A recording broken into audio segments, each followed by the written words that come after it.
दोस्तों आज मैं आपके लिए लेकर आया हूँ झांसी किले का बाहरी पूरा परिदृश्य कि बाहर से ये किला कैसे दिखाई देता है और कैसे नज़र आता है। इसको मैंने दक्षिण दरवाजे से शुरू किया है और मैं वीडियो के आखिर में दोस्तों आपको इस झांसी के ऐतिहासिक इस किले के निर्माण संबंधी जो तारीखें हैं, जो अलग अलग गजेटियर में अलग अलग तरीके से दर्शाई गई हैं, उन सारे गजेटियरों की ऑथेंटिक तारीखें मैं आपको बताऊंगा कि कब किस गजेटियर में इसकी बनाने की तारीख क्या दी गई है। दोस्तों तो पूरे वीडियो को देखिएगा शुरू से, बिल्कुल बिना कट के ये वीडियो है, सीधा लाइव वीडियो मैं आपके लिए बनाया हूँ चलता हुआ, कहीं कोई मिक्सिंग ज़्यादा नहीं है। साफ़ सुथरा वीडियो देखने के लिए मेरे इस चैनल को मैं झांसी की तमाम वो चीज़ें आपके लिए लेकर आऊँगा जो ऐतिहासिक हैं और जिन्हें आपको देखना चाहिए और समझना चाहिए, और वो इतिहास के वो अनछुए पहलू भी मैं लाऊंगा जो आपको देखना चाहिए। चलिए वीडियो शुरू करते हैं।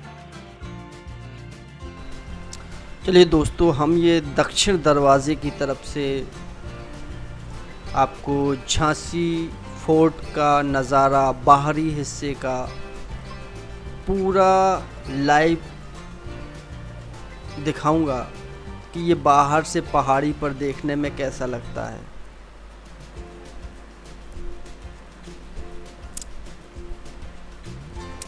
ये इस जगह पर झांसी की BHEL द्वारा बनाए गए ये लोहे के पुतले के ज़रिए से अंग्रेज़ों और झांसी की सेना के बीच हुए युद्ध का बहुत ही अच्छा ब्यौरा दिया गया है। यहाँ पर दिखाया गया है किस तरीके से ये आप सामने देख रहे हैं।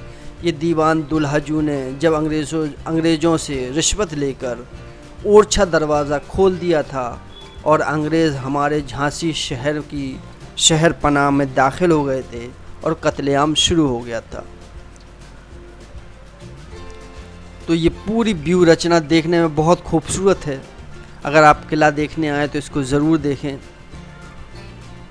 आज के इस वीडियो में मैं आपको झांसी की वो इस किले की बहुत ही ऑथेंटिक हिस्ट्री बताने जा रहा हूँ जो आपको कहीं बात करने में या किसी के सामने इस मुद्दे पर चर्चा करने में मददगार साबित होगी, और झांसी पर रिसर्च करने वाले लोगों को भी इसमें बहुत मदद मिलेगी क्योंकि ये पूरी जानकारी ऑथेंटिक है और बहुत रिसर्च पर आधारित है।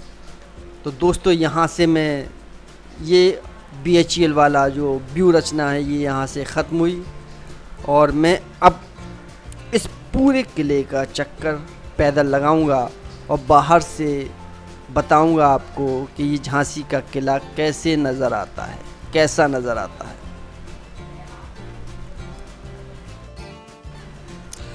कहा जाता है कि आज जहाँ ये झांसी का किला मौजूद है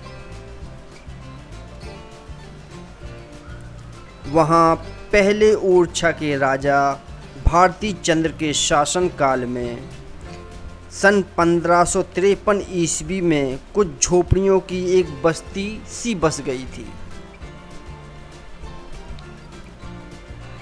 यह बस्ती बीरशाह उर्फ बिरसा और असोले नामक दो अहीर परिवारों की थी जो किसी पश्चिम प्रदेश से यहाँ आकर बस गए थे। ये बंगरा पहाड़ी जहाँ ये आज किला स्थित है पर कुछ झोपड़ियाँ डालकर रहने लगे बिरसा और असोले।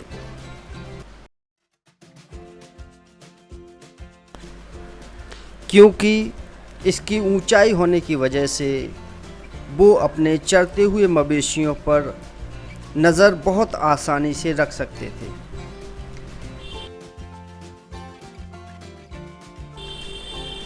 साथ ही जंगली जानवरों से भी उनकी हिफाजत होती थी।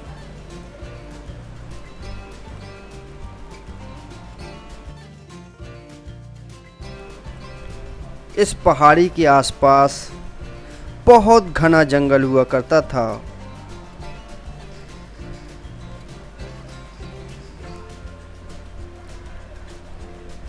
और ये पूरा पूरा भूभाग, ये पूरी पहाड़ी जहाँ आज ये किला स्थित है, ये बंगरा पहाड़ी ओरछा राज्य के लहरगिर्द नाम के गांव के अंतर्गत आता था।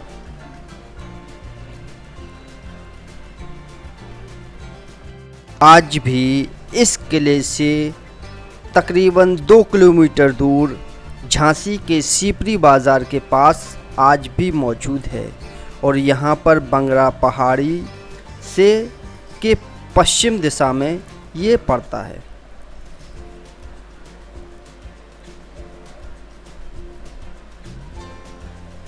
और ऐसा माना जाता है कि धीरे धीरे यही परिवार बढ़ता गया और एक छोटी सी बस्ती यहाँ आबाद हो गई। भारती चंद्र 1531 से 1554 तक जो ओरछा के राजा रहे की मौत के बाद गद्दी के उत्तराधिकारी उनके भाई मधुकर शाह गद्दी पर बैठे। मधुकर शाह 1554 से 1592 ईस्वी तक रहे।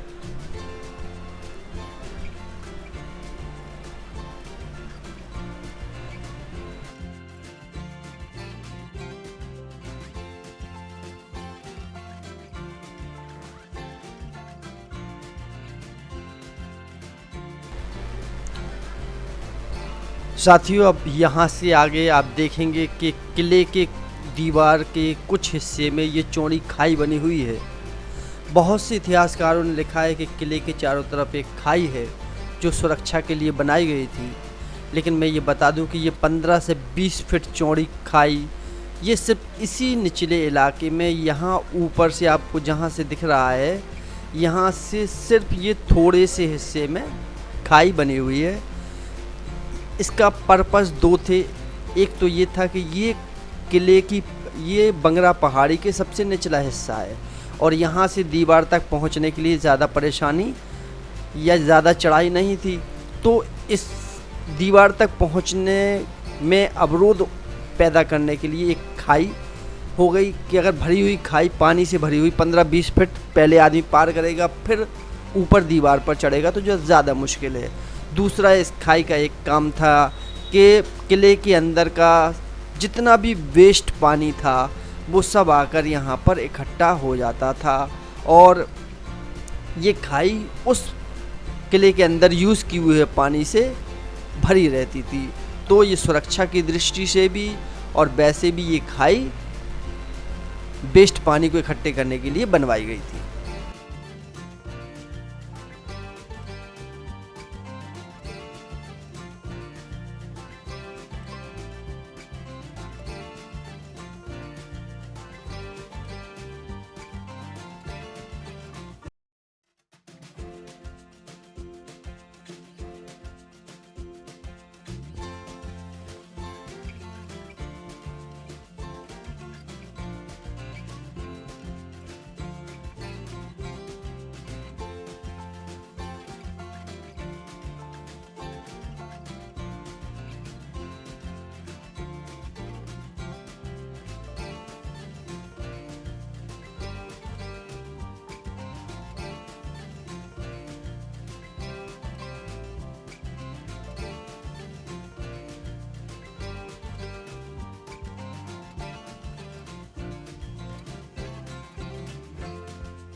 दोस्तों, यहाँ पर कहते हैं कि किसी पठान बाबा का नीचे मज़ार है जो मैं अभी आपको दिखाऊंगा यहाँ पर, और ये किले की दीवार पर भी कुछ लोगों ने हरा रंग पोत कर यहाँ पर कुछ टोना टोटका वगैरह शुरू किया, जो प्रशासन में शिकायत हुई और नगर निगम ने इस पूरे इसको क्लीन किया और ये हरा रंग जो पूरे में पोता हुआ था ये यहाँ पर साफ़ कर दिया गया। यानी कि नगर निगम प्रशासन या झांसी प्रशासन द्वारा ये पूरा कब्ज़ा मुक्त करवा लिया गया है। अब यहाँ पर ये देखिए, यहाँ पर पुता हुआ था ये पूरा, ये सब यहाँ से खुदवा कर इस हरे रंग को ख़त्म करवा दिया गया है। अब मैं इससे नीचे से आपको चल के बताता हूँ। कहते हैं कि झांसी की रानी की फ़ौज में तकरीबन 1500 पठानों की फ़ौज थी। बहुत से पठान सागर से आए हुए थे और बहुत से पठान अफ़गानिस्तान के थे। झांसी की रानी को इन पठानों पर इतना यकीन था कि उनके जितने अंगरक्षक बॉडीगार्ड थे वो सब पठान थे। उन्हें सबसे ज़्यादा भरोसा पठान सैनिकों पर था। कहते हैं, इतिहासकार बताते हैं सारी किताबों में आप जब पढ़ेंगे कि झांसी की रानी जब पूजा करने के लिए लक्ष्मी ताल जाती थी तो 250 पठानों की फ़ौज आगे और 250 पठानों की फ़ौज उनके पीछे चलती थी। बीच में उनकी पालकी हुआ करती थी। तो इतना भरोसा पठानों पर था और यही पठान शायद यहाँ जंग में शहीद हुए और यहाँ पर उन्हें दफनाया गया और उनका मज़ार ये बन गया। अब कब से बना ये मुझे पता नहीं, लेकिन अभी जब इसकी कुछ पढ़ा, इसके बारे में देखा कि हाँ यहाँ पर अतिक्रमण था, इसे हटाया गया है, तो मैंने रिकॉर्ड किया कि किस तरीके से ये मज़ार है। यहाँ पर इस गेट पर ताला पड़ा हुआ है, अंदर जाने की किसी को परमिशन नहीं है। ये बाहर का हिस्सा है। तो दोस्तों ये वो खाई है जहाँ पर पानी भरा रहता था और इस जगह को कब्ज़ा मुक्त करवा लिया है। और यहाँ पर जो झाड़ फूक वाले लोग या जिन्हें असामाजिक लोग कहेंगे उन्हें खदेड़ दिया गया है। उम्मीद है प्रशासन किले के चारों तरफ घूम घूम कर सारे अतिक्रमण वाले हिस्सों को खाली कराकर एक बहुत खूबसूरत चारों तरफ पार्क का निर्माण करेगी, ताकि झांसी को एक विशेष तौर का पर्यटक स्थल बनाया जा सके और बाहर से आने वाले लोग सिर्फ किले को अंदर से ही ना देखें, बाहर से भी इसकी खूबसूरती का लुत्फ़ उठा सकें। तो ये प्रशासन की जिम्मेदारी है। अच्छा काम है, अच्छा कदम है। देखिएगा ये अब यहाँ के बाद ये किस लिए बना था मुझे पता नहीं, कब बनाया गया ये वाला हिस्सा, सीढ़ियाँ भी बनी हुई हैं, क्या है ये कब बनाया गया मुझे पता नहीं, लेकिन अच्छा लगा यहाँ जाकर। अब मैं आगे बढ़ता हूँ, किले के अगले वाले हिस्से पर चलता हूँ। ये पूरा का पूरा हिस्सा देखिए ये साफ़ हो गया है और ये किले की दीवार पर था। ये बहुत बुलंद दीवार देखने में ही बहुत ताकतवर नज़र आती है, जिसने बहुत गोला बारूद के ज़ख्म झेले हैं इस झांसी के किले ने, और आज भी उसी मुस्तैदी के साथ अपनी ताकत के साथ खड़ा हुआ है, जिसको देखकर सीना चौड़ा हो जाता है कि कितना खूबसूरत किला ये बीर सिंह जूदेव ने बनाया।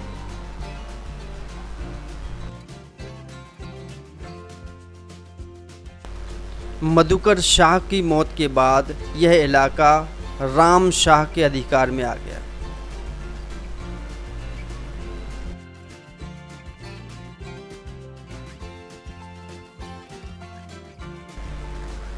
लेकिन सन 1606 ईस्वी में मुग़ल सम्राट जहांगीर ने राम शाह को हटाकर ओरछा का राज्य बीर सिंह जूदेव को दे दिया था।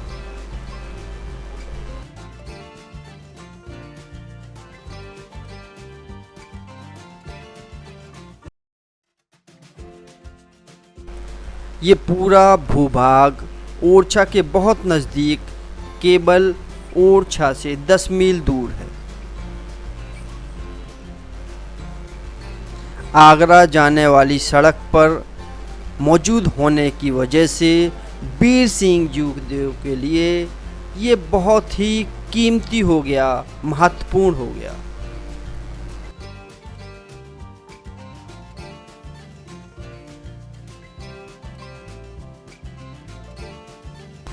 उन्होंने ओरछा राज्य की पहली रक्षा पंक्ति स्थापित करने के लिए इस बंगरा पहाड़ी पर एक किला बनवाया।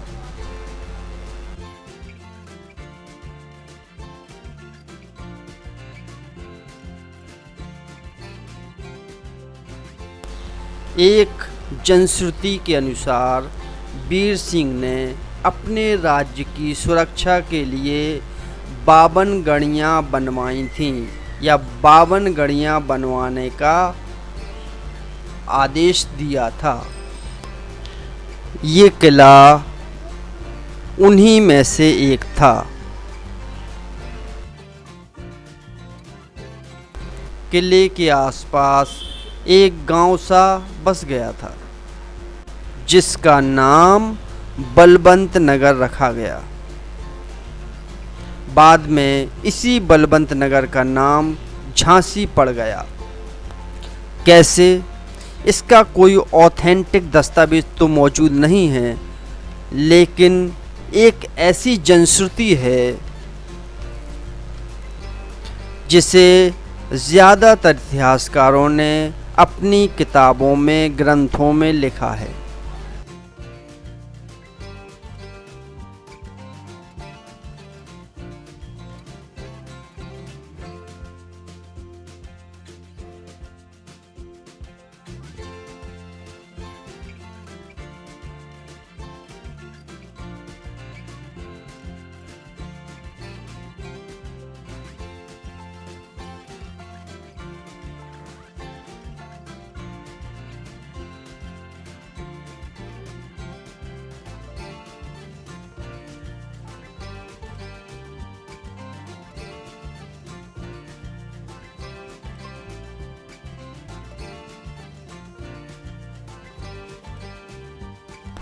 तो साथियों, यहाँ से आगे किले की दीवार के नीचे नीचे आगे जाना बहुत मुश्किल है, क्योंकि इसके नीचे यहाँ पर बहुत सारे मंदिरों का निर्माण हो चुका है। तो इस इलाके में, कोतवाली के पीछे वाले इलाके में, दीवार के नीचे जाने के लिए चारों तरफ से बैरिकेडिंग सी लगी हुई है। कोई नहीं जा सकता क्योंकि मंदिर बने हुए हैं। तो जैसे ही ये मंदिर ख़त्म होते हैं और किले की दीवार के नीचे हम पहुंच पाते हैं, वहां से आपको फिर से वही लाइव नज़ारा दिखाऊंगा। देखिए, अभी तो मैं उसी को घूम कर वहाँ पहुँचने की कोशिश कर रहा हूँ।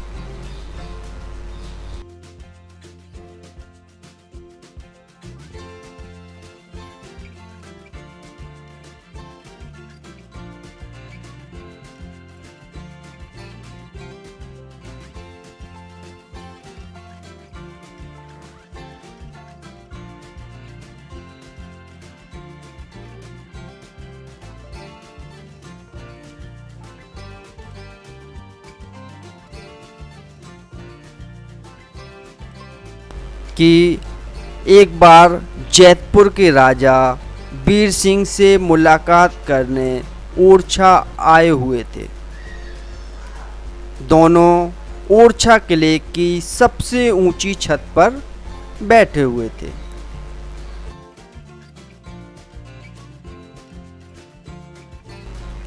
तभी राजा वीर सिंह ने उनको किला दिखाते हुए पूछा,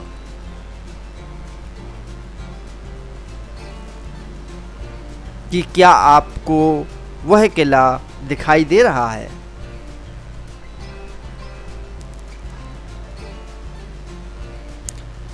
जैतपुर के राजा ने आंखों पर जोर देते हुए कहा, हाँ, कुछ झांसी तो नजर आ रही है। यही झांसी कब झांसी में तब्दील हुई, कुछ पता ना चला।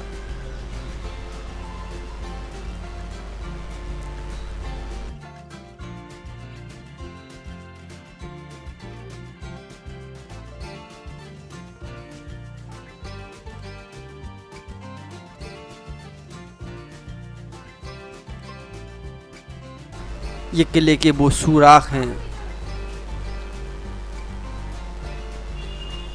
जो झांसी के सैनिकों के लिए बनाए गए थे, कि यहाँ से वो किले की जड़ में आए हुए दुश्मन के सर में सीधी गोली मार सकते हैं। इतनी खूबसूरती से ये ताक बनाए गए हैं जिसमें ऊपर से नीचे तक सीधी मार मुमकिन थी।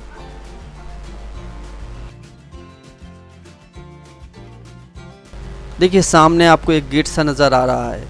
ये कौन सा गेट था, मैंने इतनी अभी तक किताबें पढ़ी हुई हैं, रिसर्च की हुई है, मुझे इस गेट के बारे में मालूमात नहीं है कि ये कब टूटा। बिल्कुल इसकी शक्ल जो है बिल्कुल गेट की जैसी है। देखिए ऊपर बहुत बड़ा पत्थर लगा हुआ है और इसको बाद में भरा गया है। ये पुरानी दीवार नहीं है, नई दीवार से भरा गया है। तो इसके बारे में जैसे ही मुझे कुछ पता चलेगा, मैं इस गेट की हिस्ट्री को लेकर आपके पास एक छोटा सा वीडियो लेकर ज़रूर हाजिर होऊंगा।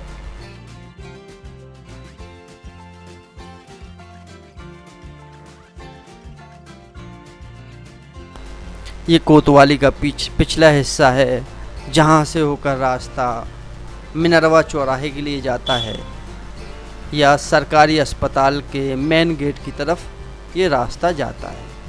ये आपको जो गुलाबी कलर की बिल्डिंग दिख रही है।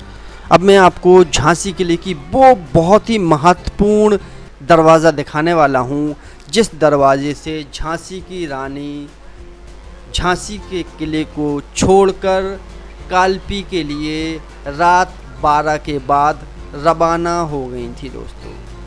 तो ये है झांसी के किले का उत्तरी दरवाज़ा, और ये दरवाज़ा जब से झांसी की रानी किले से निकली और ये दरवाज़ा बंद किया गया, तब से आज तक इस दरवाज़े को नहीं खोला गया। और ये दरवाज़ा देखिए कितनी खूबसूरती से, सामने आपको दीवार दिख रही है कि अगर गोलाबारी होती है तो गेट को नुकसान ना हो। और बगल से ये लकड़ी का गेट है जो अब बिल्कुल सड़ चुका है, यानी जिस दिन ये गेट खुलेगा तो सिर्फ ये टूटेगा, खुलने की कोई चांस नहीं है। इसी दरवाजे से झांसी की रानी अपने साथियों के साथ निकलकर कालपी की तरफ रवाना हुई थी, और ये यहीं से कोतवाली की ढाल से निकलती हुई बड़े बाज़ार के मिठाई बाज़ार से होती हुई भांडेरी गेट से निकलकर कालपी के लिए रवाना हुई थी। ये ऐतिहासिक गेट जो अब बंद है और यहाँ से आना जाना नहीं होता है। अंग्रेज़ों ने वो गेट जहाँ से आज किले के अंदर दाखिल हुआ जाता है वो बनवाया था, जो रानी के ज़माने में वहाँ पर कोई दरवाज़ा नहीं था।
चलिए अब आपको मैं इस किले की बिल्कुल दीवार के नीचे लेकर चलता हूँ।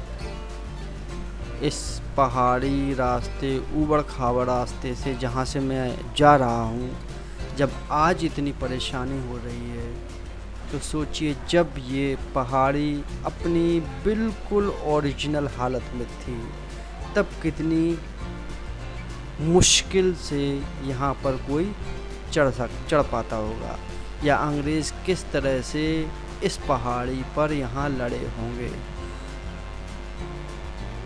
यहाँ पर लड़ना लड़ने का मतलब ही यही है कि आधी ताकत तो सिर्फ इस पहाड़ी को पार करने में अंग्रेज़ों की खर्च हुई होगी और आधी लड़ने में। दोस्तों, अगर कुछ और अच्छे हालात रहे होते या पड़ोसी राज्यों के राजाओं ने, जैसे दतिया वगैरह के राजाओं ने अगर झांसी की रानी लक्ष्मीबाई की मदद की होती, या झांसी के ही दीवान दुल्हाजू ने गद्दारी करके ओरछा दरवाज़ा ना खोला होता, तो हो सकता है कि ये जंग कुछ दिन और चलती या इस युद्ध का कुछ और नतीजा निकला होता। लेकिन अब ये सब इतिहास की बातें हैं, जो हो गया वो हो गया। अब सिर्फ हम उसको पढ़ सकते हैं, याद कर सकते हैं, बदलने की कोई तदबीर नहीं होती है इसको। तो देखिए, ये पहाड़ी के बिल्कुल निचले हिस्से पर, यहाँ से ऊंचाई आप देखेंगे तो देखने में ही इतना ऊंचा लगता है कि इस पर चढ़ने की सोचना भी एक बहुत बड़ी हिम्मत का काम है। ये सामने जो आपको दिख रहा है, ये मिनरवा चौराहे के लिए बहुत ढलान वाला रास्ता है जो आता है। अब मैं इस पहाड़ी पर आगे बढ़ना मुश्किल है, इसलिए मैं नीचे उतरकर उसी मेन रोड से चलते हुए आपको किले का नज़ारा दिखाऊंगा और वो ऑथेंटिक डेट तारीखें भी बताऊंगा जब किले का निर्माण हुआ। तो दोस्तों, तो चलिए अब किले की निर्माण की तारीख पर गौर करते हैं कि निर्माण इसका कब हुआ, ये कब बनाया गया। इस किले का निर्माण कब हुआ, तो ओरछा गजेटियर के पृष्ठ संख्या 23 पर दर्ज है कि माघ सुधी 5 संवत 1675 यानी दिसंबर 1618 को राजा वीर सिंह जूदेव ने 52 गड़ियों की नींव डाली थी।